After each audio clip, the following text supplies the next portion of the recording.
लेकिन जब भी जंग होता है तो उसके साइड इफेक्ट्स बहुत ज्यादा होते हैं। अब दुनिया में इसका असर पड़ रहा है, आइए जरा समझ लेते हैं उसको भी। देखिए, जंग के लिए देश में सिलेंडर्स को लेकर कई जगहों पर आज भी लंबी लाइन देखने को मिली है। उन्हीं में से एक तस्वीर ये है।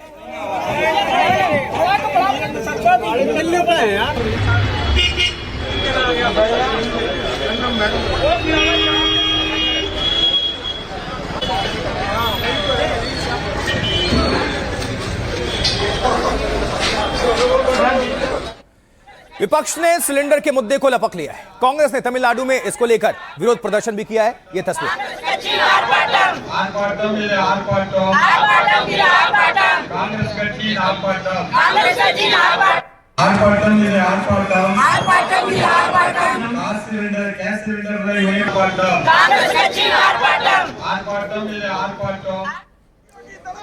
तो वहीं आम आदमी पार्टी ने गोरखपुर में सिलेंडर के मुद्दे पर सरकार को घेरने का काम किया और वहां की तस्वीरें क्या कह रही हैं आपके सामने। सरकार मुर्दाबाद, मुर्दाबाद, मुर्दाबाद। बहुत हुई महंगाई की मार। पूरे देश में एलपीजी गैस सिलेंडर की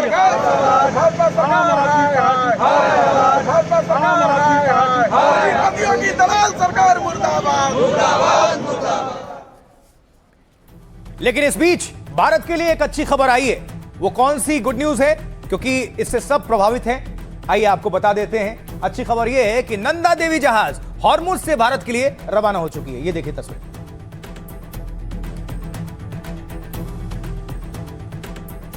नंदा देवी के साथ साथ शिवालिक जहाज भी कच्चे तेल लेकर भारत के लिए रवाना। ये देखिए।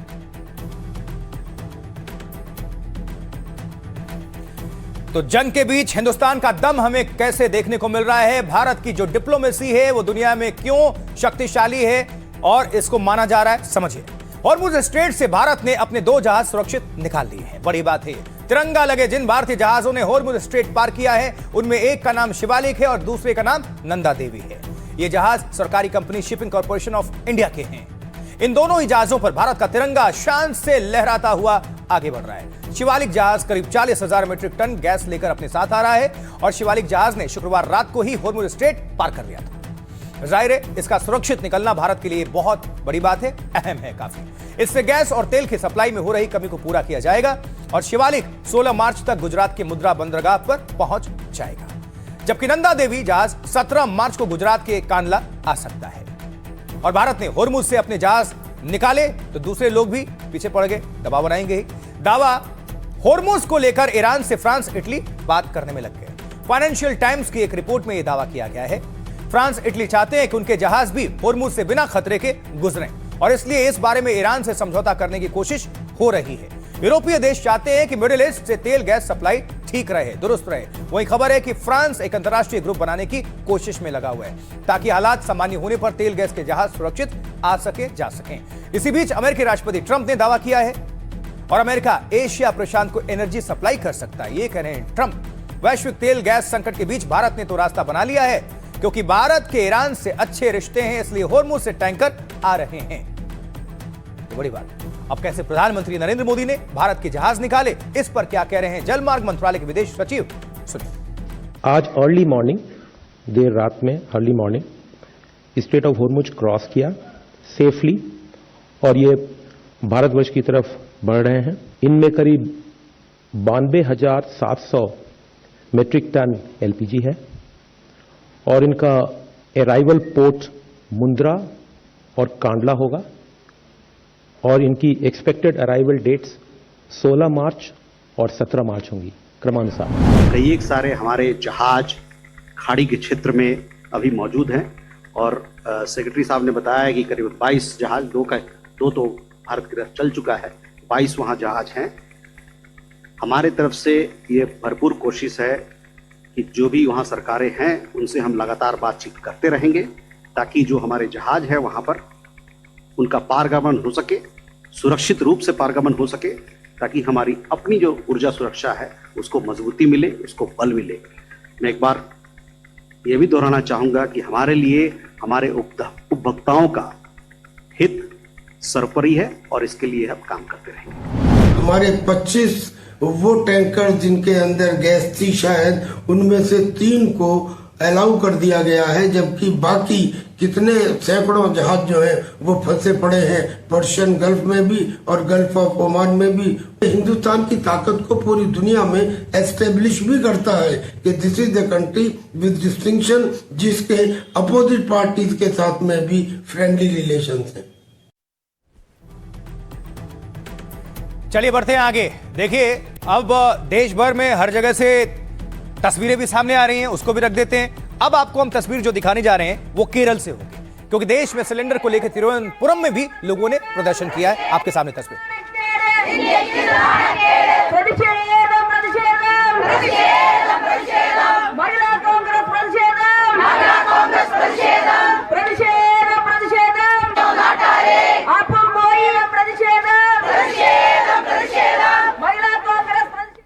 ये तो केरल की बात हो गई, इसके अलावा कहां कहां और प्रदर्शन हो रहा है देखिए। गोवा और आसनसोल में भी प्रदर्शन हुआ है और उसकी तस्वीरें आपके साथ।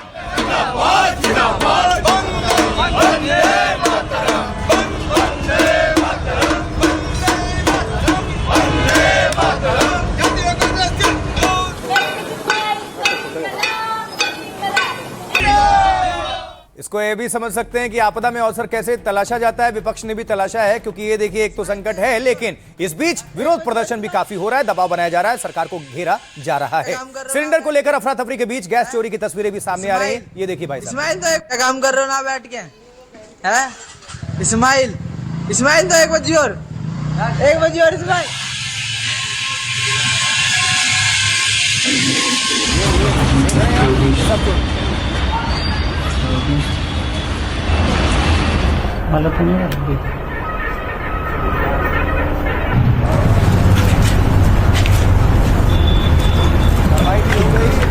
पकड़े भी जा रहे हैं, गैस चोरियों पर एक्शन हो रहा है। अभी तक 20 एफआईआर दर्ज हो चुके हैं।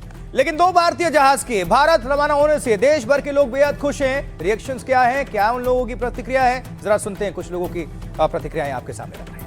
ये एक ऐतिहासिक घटना है कि जब इतने देशों के बीच युद्ध हो रहा है और अमेरिका जैसे विशालकाय देश का भी जब सारा सामान रोका हुआ है, और उस स्थिति में मोदी जी ने उनके ईरान के विदेश मंत्री से बात करके, उन लोगों से बात करके अपने 2 वेसल एलपीजी के मंगा लिए, और देश में जो एलपीजी की किल्लत हो रही है उसको इससे बहुत बड़ा फायदा होगा। इसके मोदी जी का बहुत बहुत धन्यवाद। उनकी विदेश नीति बहुत सक्सेसफुल है और इससे हमारे ईरान के और मिडिल ईस्ट के पूरे हमारे जो हैं संबंध और मजबूत होंगे, जो इस कष्ट की घड़ी में हमारा साथ दे रहे हैं, और हमारे जो कष्ट है, जो लोगों को कष्ट है, वो भी खत्म होगा। बिल्कुल सुविधा पब्लिक को मिली है। पब्लिक बिना कारण परेशान है। हमारे मोदी जी हैं वो सब अच्छा कर रहे हैं और पब्लिक के लिए ही कर रहे हैं और करते रहेंगे ऐसे। और देशों को देखो, पाकिस्तान की इधर उधर को देखो, बहुत और दिक्कत है। यहाँ तो फिर भी कोई दिक्कत नहीं है, तेल की कोई दिक्कत नहीं है यहाँ कि पेट्रोल पंपों पे लाइनें लग रही हैं, आराम से नॉर्मल पेट्रोल पंपों पे पेट्रोल डीजल मिल रहा। बहुत ज्यादा पैनिक हो रहे थे, उससे अब हमें राहत मिल पाएगी। जो बाहर लोग इतने ज्यादा भीड़ कर पा रहे थे, बहुत ज्यादा प्रॉब्लम हो रही थी, लोगों को फेस करने में प्रॉब्लम हो रही थी। अब लोग घर बैठ के आराम से अपना जो बुकिंग प्रोसेस था जैसे नॉर्मली वो कर रहे थे वैसे ही वो कर पाएंगे। ये बहुत ही अच्छी बात है। एज अ गृहिणी होना, फीमेल्स होना, हम टोटली ही हाउस होल्ड इसी पे डिपेंड करता है। हमारा खाने पे ही है। अगर हम काम कर रहे हैं, अगर खाना खाएंगे तो हम आगे काम कर पाएंगे। इससे बड़ी खुशी का मौका नहीं हो सकता, और प्रधानमंत्री जी की जितनी तारीफ की जाए उतनी कम है। और हम आशा करते हैं कि शायद ये युद्ध जल्दी समाप्त होगा प्रधानमंत्री मोदी जी की हस्तक्षेप के कारण।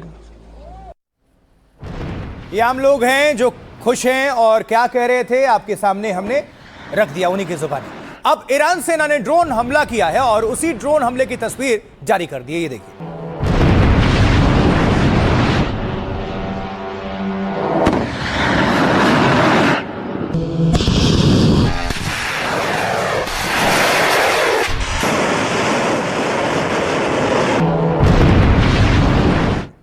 और जब भी कोई ऑपरेशन होता है तो नाम दिया जाता है, तो ईरानी सेना ने इस ऑपरेशन को 47वीं लहर नाम दिया है।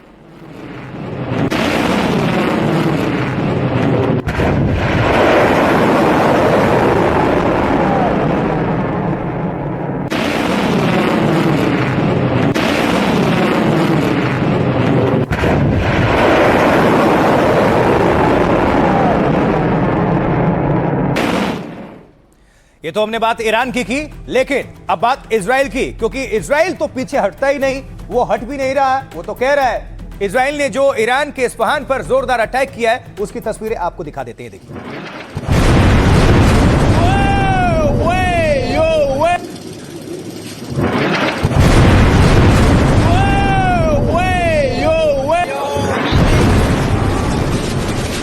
बिल्कुल जो चर्चा होती है इस्फहान शहर के बारे में जान लीजिए।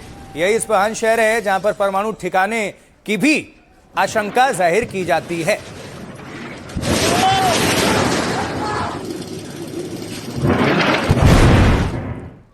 तो ये हमने तस्वीर दिखा दिया, इलाका धुआं धुआं हो गया, जैसे फिल्मों में डायलॉग मारा जाता है हिंदी वाले में। उन्होंने इजराइल वालों ने कुछ ऐसा किया है, लेकिन ईरान ने सेंट्रल इजराइल पर जोरदार जवाबी पलटवार कर दिया। उन अटैक, उनकी तरफ से जो धमाके हुए और आग लगी, ये देखिए।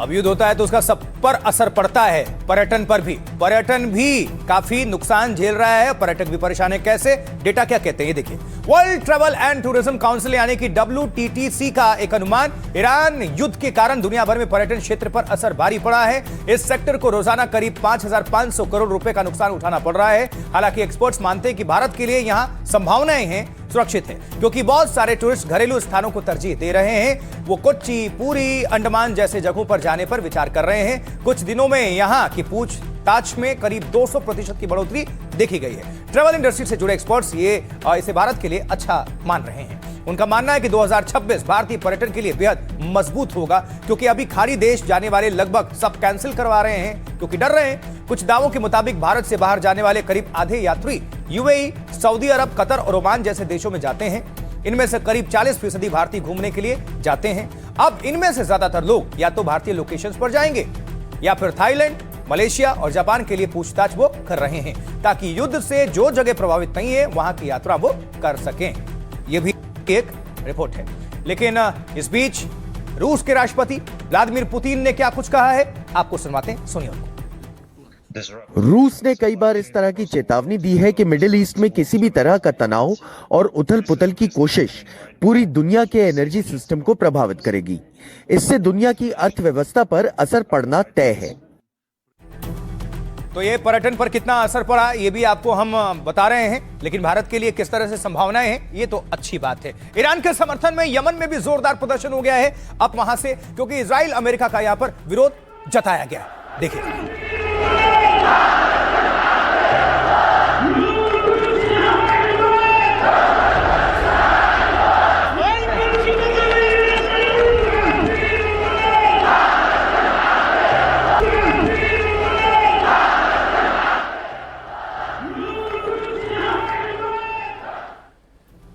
एक और प्लान चल रहा है, डॉलर को डुबोने का ईरानी प्लान।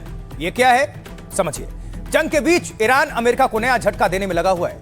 वैसे ही रोजाना ट्रंप इस जंग में अरबों रुपए झोंक रहे हैं, लेकिन अब ईरान एक और आर्थिक मोर्चे पर निशाना बना रहा है। वो कैसे?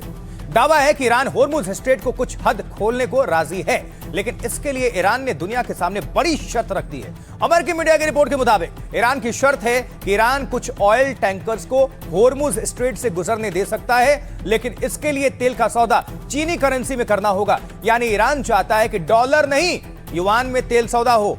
रिपोर्ट में एक ईरानी अधिकारी के हवाले से यह बात कही गई है, हालांकि इस पर कोई आधिकारिक घोषणा सामने नहीं आई है। वैसे अभी ज्यादातर तेल का कारोबार अमेरिकी डॉलर में ही होता है, लेकिन ईरान, रूस और चीन डॉलर को साइडलाइन करना चाहते हैं। पिछले कुछ सालों में चीन लगातार कोशिश कर रहा है कि अंतर्राष्ट्रीय तेल व्यापार में युआन का इस्तेमाल बढ़ाया जाए। खाड़ी देशों से चीन कई बार युआन में भुगतान की बात कर चुका है, फिर भी डॉलर ही सबसे मजबूत और ज्यादा इस्तेमाल होने वाली मुद्रा है, करेंसी है।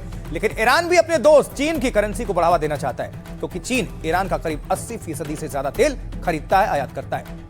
ईरान और चीन में इस तेल का ज्यादातर भुगतान युआन में ही होता है। हालांकि रूस भी प्रतिबंधों के बावजूद कुछ तेल रूबल या युआन में बेचता है। अब होर्मुज को खोलने की शर्त पर ईरान डॉलर को डुबोने का प्लान बना रहा है, क्योंकि होर्मुज स्ट्रेट दुनिया के सबसे महत्वपूर्ण समुद्री रास्तों में से एक है। दुनिया का करीब 20% कच्चा तेल इसी रास्ते से होकर गुजरता है, और ऐसे में जिस देश को तेल चाहिए वो मजबूरी में युआन में पेमेंट कर सकते हैं।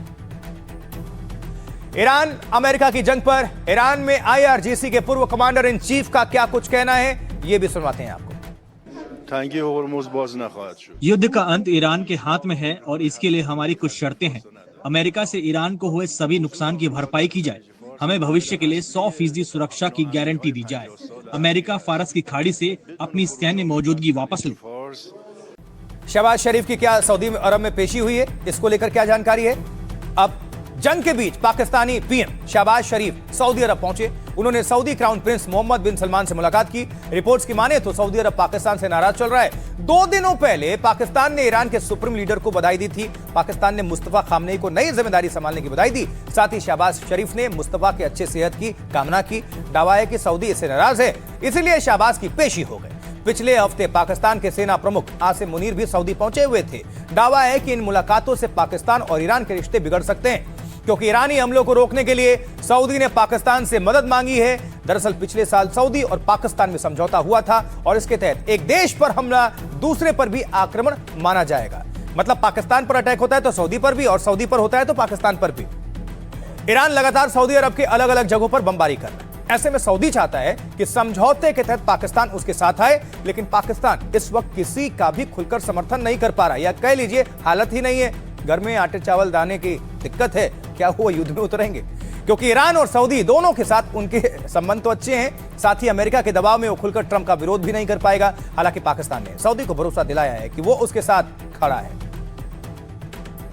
इस मामले पर रक्षा विशेषज्ञ हमारी तरफ से कर्नल टीपी त्यागी का क्या कुछ कहना है, सुनिए जरा। अगर वो ईरान को नाराज करता है तो फिर ईरान के बॉर्डर एरिया में जो सिस्तान बलूचिस्तान के बलोच हैं वो बॉर्डर के ऊपर पाकिस्तान के खिलाफ कुछ एक्शन क्रिएट कर सकते हैं। लिहाजा अब पाकिस्तान के पास ऑप्शन बचता है कि वो बजाय कॉम्बैट में किसी तरह से सऊदी अरेबिया की हेल्प कर दे, जिसने हेल्प मांगी है वो उनको ज्यादा से ज्यादा मिलिट्री इंटेलिजेंस दे सकता है और मीडिएटर के रोल में आ सकता है, और या जैसा जानकारी मिली है कि वो अपने वारशिप भेज रहा है स्ट्रेट ऑफ हॉर्मुज में सऊदी अरेबिया के शिप्स को वहां से निकालने के लिए। वो कितना प्रभावी होगा, गॉड नोज। देखिए, एक तरफ अमेरिका, इजराइल और ईरान के बीच युद्ध चल रहा है भीषण, और दूसरी तरफ अब एक और सवाल उठने लगा है। सवाल यह है कि क्या जंग में कूदेगा नॉर्थ कोरिया और किम जोंग उन?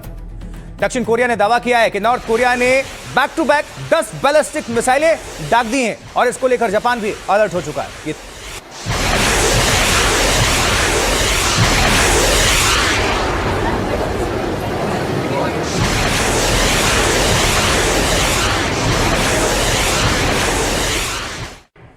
और दूसरी तरफ दक्षिण कोरिया और अमेरिका के बीच संयुक्त युद्धाभ्यास चल रहा है, और दावा है कि नॉर्थ कोरिया ने मिसाइलें दागकर साउथ कोरिया को वार्निंग दी है।